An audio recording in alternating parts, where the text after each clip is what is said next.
когда голодовки было, очень тяжело было. Единственное, она говорит, по голодовке, когда была вот эти вот, то, что вылучало, что это на море рыба была.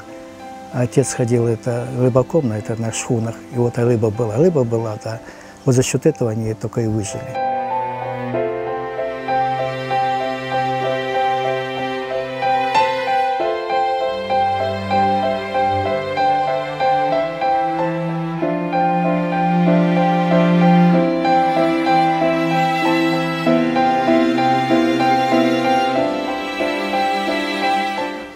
Она уехала с отцом, когда стали эту депортацию сказали, ей говорили, оставайся, как бы ты украинка там. Она говорит, нет, я уеду с мужем своим. Она вот забрали детей, там 5 детей было уже.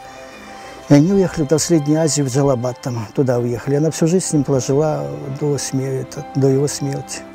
И тетя Ксения, не ожидая и не думая ни одной минуты, сказала, что где будет мой муж, там буду и я. С тетей Ксенией они были очень-очень дружная пара, очень-очень. Она была настоящий борец. Попробуй кто-то что-то, задень ее детей, или скажи что-то про дядю Сеттара, она шла в бой. Вот такой была она человек.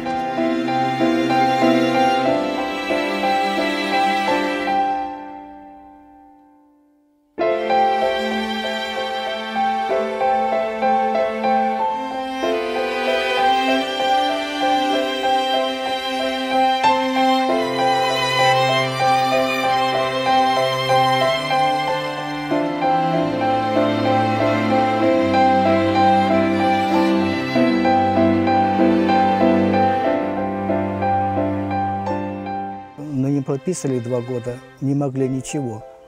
Но не получалось. Отчество не то, потом со Средней Азии приехали, а там же все равно работали вот эти все разные эти органы все. И поэтому не могли никак прописаться.